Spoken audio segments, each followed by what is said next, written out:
Arkadaşlar borsalarda işlem yapabilmeniz için minimum alım tutarını karşılamanız gerekiyor. Minimum alım tutarları pariteden pariteye değişebiliyor. Bu videomda sizlere Binance borsasının alım satım kurallarından bahsetmek istiyorum. Videom hoşunuza giderse beğenip abone olmayı unutmayın.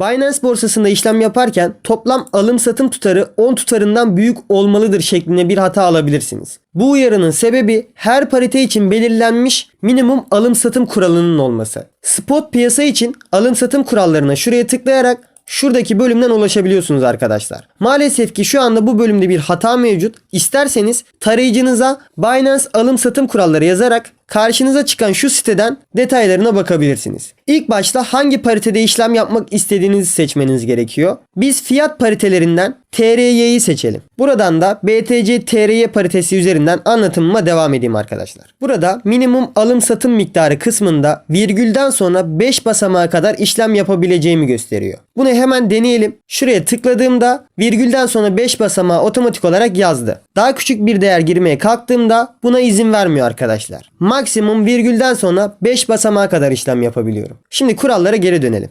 Şu kısımda minimum miktar artışı yine virgülden sonra 5 basamak olarak gösterilmiş. Bunun anlamı şu.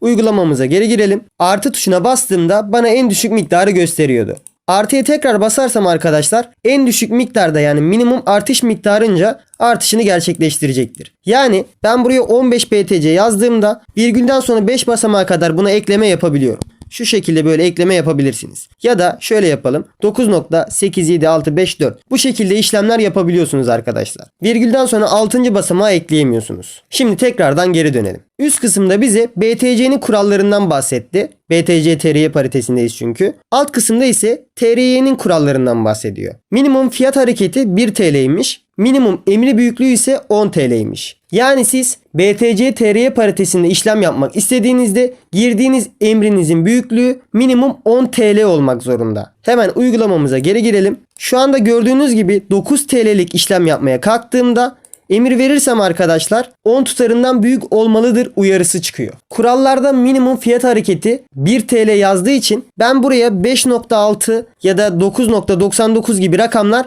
yazamıyorum arkadaşlar. Şurada uyarı geldiği için göremediniz ama şöyle yapalım. 9.99 gibi rakamlar yazamıyorum. Yani virgüllü rakam kullanamıyorum. Sadece 9, 10, 22, 35 gibi tam sayılar girebiliyorsunuz. Bir de size şunu göstermek istiyorum. Artı simgesine bastığınızda minimum miktarı bize otomatik olarak yazıyordu. TL olarak değeri ise şu kısımda yazıyor arkadaşlar. TL değerinin hesaplanması için de şuradaki fiyatı kullanıyor. Yani ben bu fiyatı değiştirirsem mesela 1000 dolar yaparsam 100 bin dolar yaptım. 100 bin dolardan şu kadar Bitcoin 1 TL yapıyormuş. Yani buradaki TL karşılığı tamamen şu fiyatla alakalı arkadaşlar. Şimdi fiyatı tekrar güncelleyelim. Mevcut kurdan bu kadar Bitcoin'in değeri 5 TL yapıyormuş. Tabii ki Binance bize virgülden sonrasını göstermediği için bu kısımda tam olarak 5 TL değildir bu. Hemen bunu hesaplayalım. Güncel fiyatımız ne kadarmış? 576.059 TL.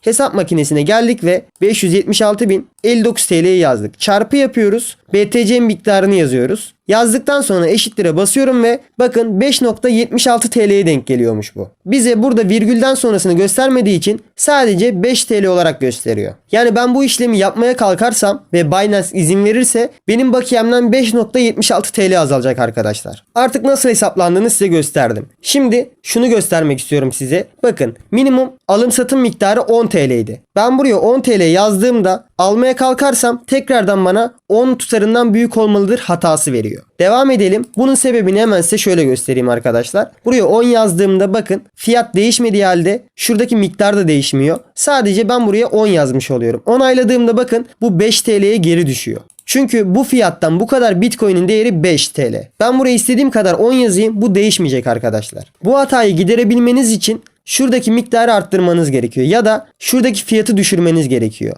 Biz ne yapmıştık? Bunu 100 bin dolara düşürmüştük. 100 bin dolara düşürdüğümüzde bunu 10 TL yazdığımda şu anda alımımı gerçekleştirebiliyorum arkadaşlar, gördüğünüz gibi. Onaylarsam bakın 10 TL olarak burada gözüküyor. Bunu da onaylayalım. Tabii ki burada minimum fiyat hareketi kısmı var, onu da anlatacağım. Artık bunun nasıl hesaplandığını gördünüz arkadaşlar. Şimdi tekrardan geri dönelim. Son olarak şu kısımda maksimum piyasa emri miktarı 22 BTC olarak gösterilmiş. Buradaki tutarlar sürekli güncelleniyor arkadaşlar. Bunları canlı olarak takip etmeniz gerekiyor. Bunun anlamı da şu. Siz bir alım yapmaya kalktığınızda market emrinden şöyle gelelim. Elinizde mesela 50 BTC var diyelim. Siz bunu satmak istiyorsunuz. Sell kısmına geldiniz.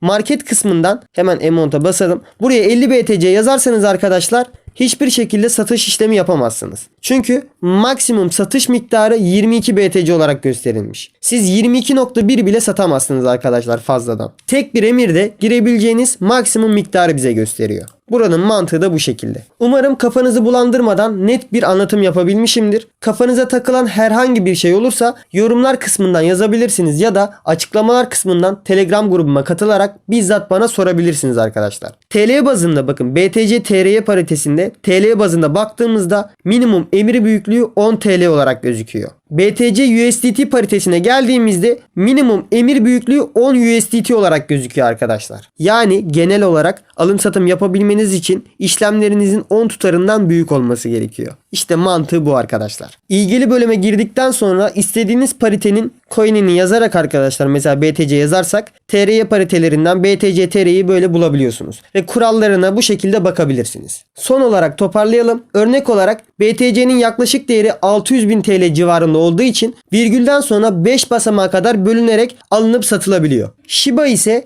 değeri çok düşük olduğu için sadece tam sayı olarak emir girilebiliyor. Yani virgüllü olarak alım satım işlemi yapamıyorsunuz arkadaşlar. Bakın artış miktarı 1 Shiba olarak yazıyor. 1.1 yapamıyorsunuz. Bakın bu sefer de TRY'nin virgülden sonrasını göstermiş bize. Yani 10 TL ile işlem yaptığımızda 10.00001 TL'lik alım satım işlemi gerçekleştirebiliyorsunuz. Alım satım kurallarının linkini yorumlara sabitleyeceğim. Umarım mantığını güzelce anlatabilmişimdir. Bir sonraki videomda spot piyasasındaki emir tiplerinden bahsetmek istiyorum. Yeni videolarımdan haberdar olabilmek için bildirimleri açmayı unutmayın. Hoşçakalın.